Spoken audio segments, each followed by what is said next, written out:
कभी ये मत सोचिए कि आप अकेले हो, बल्कि ये सोचिए कि आप अकेले ही काफ़ी हो। नमस्कार दोस्तों, हिंदी साहित्य का लाभ चैनल में आप सभी का स्वागत है।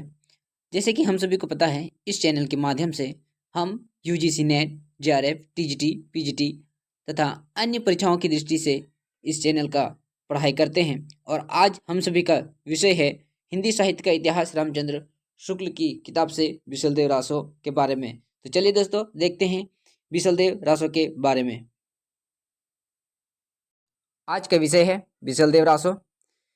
विशलदेव रासो हिंदी साहित्य के आदिकाल के प्रमुख महान कवि हुए और इनके रचयिता है नरपति नाल।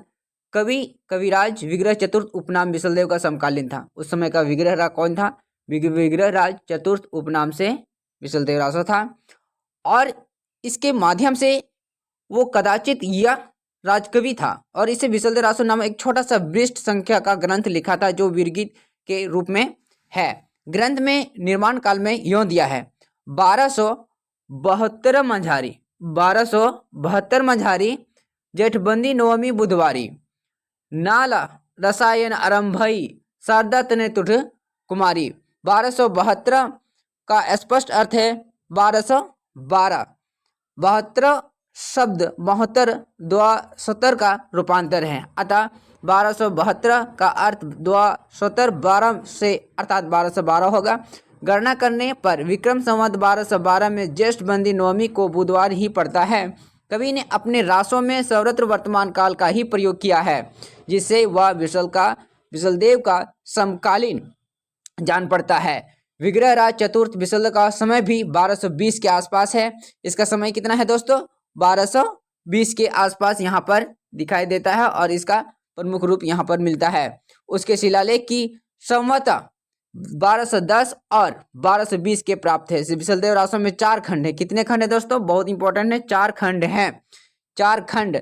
यह महाकाव्य लगभग 2000 चरणों में समाप्त हुआ है और इसका कथा का सार इस प्रकार दिया है। पहला खंड है मालवा के परमार की पुत्री, मालवा के भोज परमार की पुत्री राजमती से संभर्ग विशलदेव का विवाह होना। दूसरा बिंदु दिया है यहाँ पर, दूसरा बिंदु जो दिया है वो कहता है कि विशलदेव का राजमती से रूठकर उड़ीसा की ओर प्रस्थान करना और वहां 1 वर्ष रहना। तीसरा है राजमती का विरह वर्णन तथा विशल का उड़ीसा से लौटना। चौथा बिंदु है भोज का अपनी पुत्री को अपने घर ले जाना तथा विशलदेव का वहां ले जाकर राजमती से फिर चित्तौड़ लाना। ये जो 4 खंड है ये पूछ सकता है कि इनमें से कौन सा नहीं है, जो एग्जाम की दृष्टि से अति उपयोगी है। आगे कहते हैं दिए हुए संवत के विचार से कवि अपने नायक का समसामयिक जान पड़ता है, मतलब सही मालूम पड़ता है, पर वर्णित घटनाएं विचार करने पर विशलदेव के बहुत पीछे लिखी जान पड़ती है, जबकि उनके संबंध में कल्पना की गुंजाइश हुई होगी।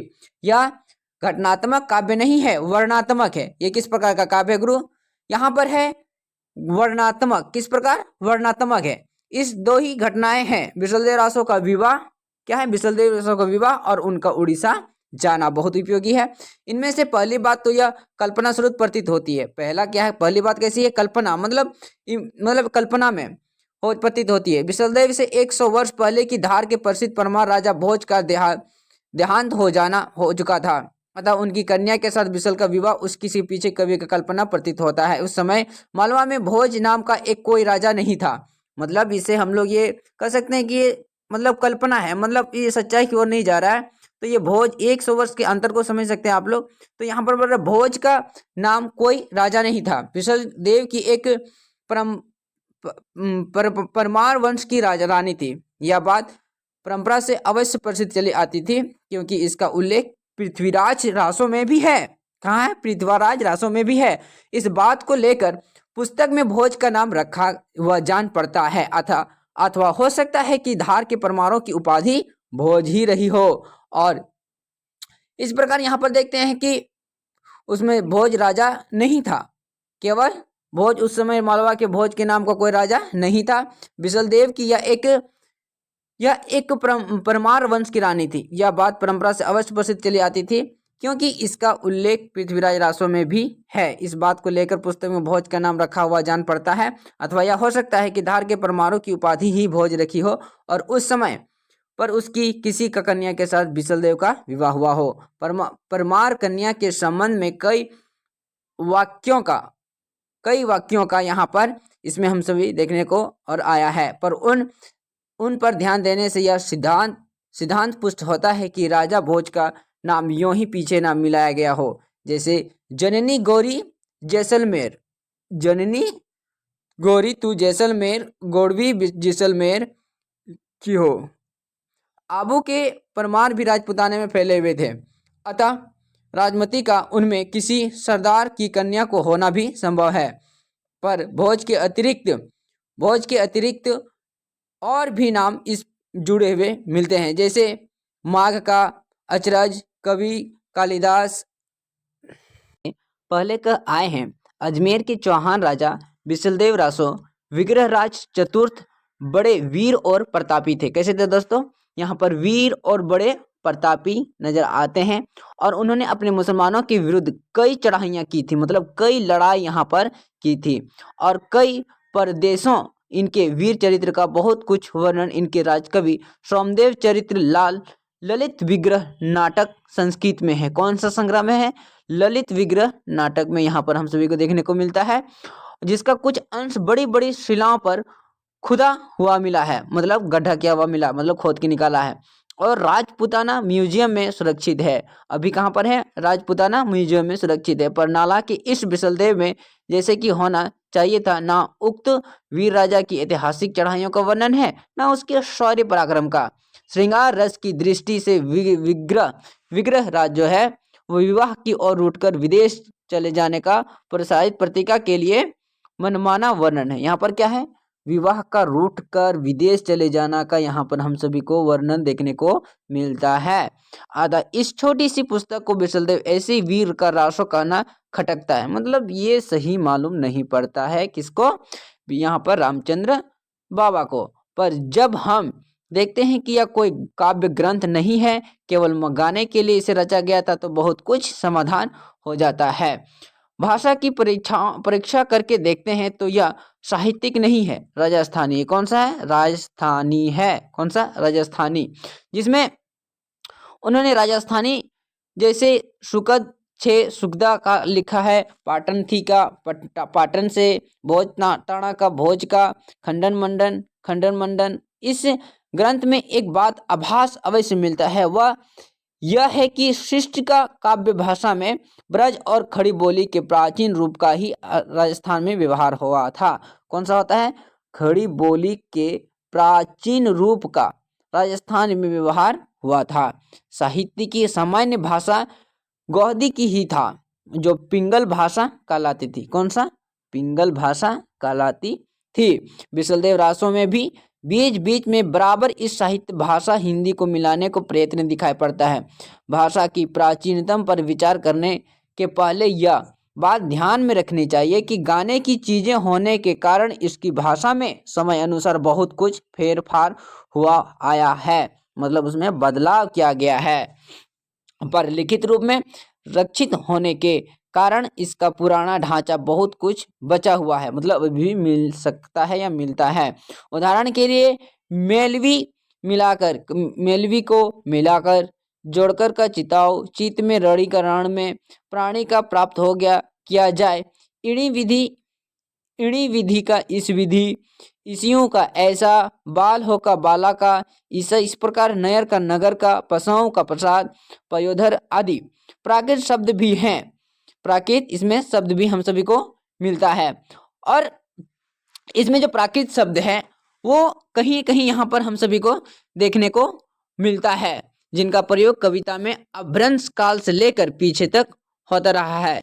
इसमें आए हुए कुछ फारसी, अरबी, तुर्की शब्दों की भी ध्यान दिया जाता है, मतलब इसमें फारसी, अरबी, तुर्की शब्द भी हम सभी को यहाँ पर देखने को मिलता है, जैसे महल, इनाम, नेता, जनों आदि। जैसे कि कहा जा चुका है कि पुस्तक की भाषा में फेरफार अवश्य हुआ है, अतः ये शब्द पीछे से मिले हुए भर हो सकते हैं, मतलब पीछे से इसको जोड़ा गया है और कवि द्वारा व्यवहृत भी है।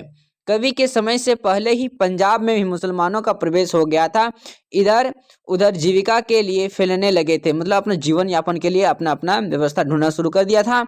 अतः ये ऐसे साधारण शब्दों का प्रचार कोई आश्चर्य की बात नहीं है। मतलब ये निश्चित रूप से वहां पर उस ऐसा हुआ होगा, तभी जाके ऐसा बात चला। बिशलदेव रासो के सरदारों के तजुद्दीन मियाँ भी मौजूद हैं। कहते हैं कि मंडल मणाओ ताजदीन खुमासाण चणी चालियो गोंडा। उपयुक्त विवेचन के अनुसार यह पुस्तक ना तो वस्तु के विचार से और ना भाषा विचार के अपने असली रूप में कही जा सकती। मतलब ये किसी भी रूप में यहाँ पर प्रमुख रूप से, पुख्ता रूप से यहाँ पर सामने नहीं आता है रामचंद्र शुक्ल के अनुसार। आगे कहते हैं कि यह राय बहादुर, पंडित गौरीशंकर, हीराचंद ओझा ने इन्हें हमीर के समय की रचना माने। कौन कौन माने हैं यहाँ पर देखते हैं। पंडित गौरीशंकर, हीराचंद ओझा इसी समय की रचना मानते हैं। और राजपूताना का विकास नूतन प्रबंध किया। नरपति नाल की पोथी का विकृत रूप अवश्य है, लेकिन यहाँ तक ये निश्चित ये स्वीकार करते रामचंद्र शुक्ल की नरपति नाल का पोथी का स्वीकृत अवश्य, जिसके आधार पर हम भाषा और साहित्य संबंधी कई तथ्यों का पर पहुंचते हैं। ध्यान देने की पहली बात है राजपूताने के एक भाट का अपने राजस्थानी में हिंदी का मेल रखना करना, जैसे माती का आंखा किया, चंदन काठ माडवो सोना, ये राजस्थानी शब्द है, बहुत ही सुनने में अच्छा लगता है राजस्थानी भाषा। तो यहाँ पर देख रहे हैं कि सोना, चोरी, मोती की माल इत्यादि। इससे यह सिद्ध हो जाता है कि प्रादेशिक बोलियों के साथ साथ परदेशी बोली के साथ साथ ब्रज और मध्य देशी की भाषा का अवश्य यहाँ पर एक सामान्य साहित्य हम सभी को देखने को मिलता है, और यह भाषा की भी स्वीकृति यहाँ पर हो जाता है। तो चारणों में पिंगल भाषा के नाम से पुकारी जाती थी। कौन सी भाषा? यहाँ पर पिंगल भाषा के नाम से यहाँ पर पुकारी जाती थी। अपभ्रंश के योग से शुद्ध राजस्थानी भाषा का जो साहित्य रूप था वह डिंगल कहलाता था। देखिए ये डिंगल और पिंगल एग्जाम में पूछा जाता है। अपभ्रंश के योग से जो शुद्ध राजस्थानी भाषा था वो किसमें? डिंगल में। बहुत इंपॉर्टेंट है। हिंदी साहित्य के इतिहास में केवल पिंगल भाषा में लिखे हुए ग्रंथों का ही विचार कर सकते हैं। देखिए हिंदी साहित्य के इतिहास में कौन सा? पिंगल भाषा में रूप में हम सभी को मिलता है। दूसरी बात जो कि साहित्य के संबंध में रखती है, वीर और श्रृंगार का मेल है। क्या? वीर और श्रृंगार का मेल है। इस ग्रंथ में श्रृंगार की प्रधानता है। इस ग्रंथ में जो बिशलदेव रासो है वो श्रृंगार की प्रधानता है, वीर रस किंचित अभाव मात्र है। मतलब इसमें मतलब एक थोड़ा सा हल्का सा हम सभी को देखने को मिलता है। संयोगित और वियोग के गीत कवि ने गाए हैं। मतलब संयोग और वियोग, जब बिशलदेव रासो और राजकुमारी विवाह के पश्चात अलग अलग चले गए थे तो वहां पर विरह का गीत सुनाया गया था। बिशलदेव रासो कुछ पद्य देखिए। कहता है कि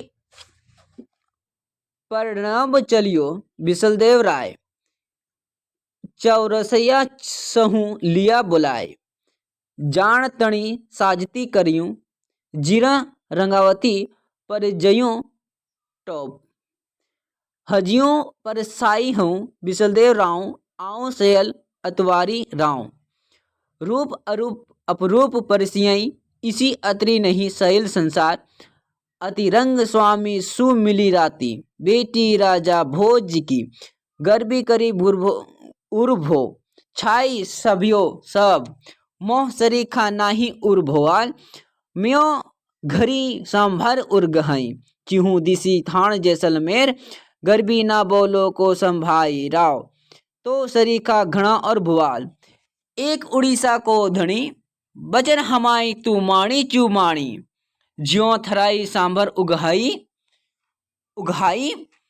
राजा उड़ी घरी उगहाई सिरखाना, कुंवरी राय सुनी संभारिया राव, काई स्वामी तू उलगाई जाई, कहयूं हमाऊ जाए सुनाई, थरे छाई साठी अतवारी नारी, कड़वा बोलना बोल से नारी, तुमी मोलसी चित बिसारी, जीव न जीव वियोगनो, दव का दाथा गुपोले मिलियो, जीव का दाथा न पागुरयो, नाहा कढ़े सलजे जब कोई, आऊं राजा मांस बसंत, गड़ा माही कुड़ी उलझन, जय धन मिलती अंग सांभार, मान सम्मान भंग हो तो बाल हो, इणी परिहास राज द्वारी। तो ये था बिशलदेव रासो का जो विरह के समय में जो कोटेशन दिया गया था, जो उन्होंने जो अनुभव किया था उसको यहाँ पर दिखाया गया है। तो आज का दोस्तों वीडियो कैसा लगा निश्चित रूप से कमेंट कीजिएगा। अगर आप इस चैनल में नए हैं तो चैनल को सब्सक्राइब कर दीजिएगा। धन्यवाद। और हाँ, आगे जो हम सभी पढ़ने वाले हैं, अब अगला टॉपिक में हम नया टॉपिक के साथ आएंगे, वो है चंद्रबरदाय का।